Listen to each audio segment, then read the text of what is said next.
Shredded chicken 300 gram. Cumin powder 1 teaspoon. Chili flakes a half teaspoon. Pepper powder 1 teaspoon. Salt 1 teaspoon.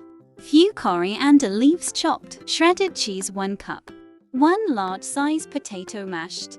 Mix together until well combined. Shape them into balls and arrange them in a plate.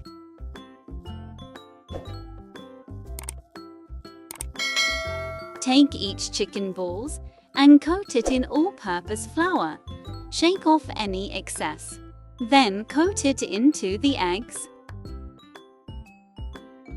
Lastly, coat it in cornflakes crumbs.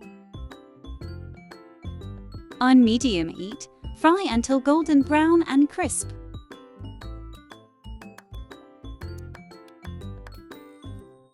Once done, remove from the oil. Ready to serve.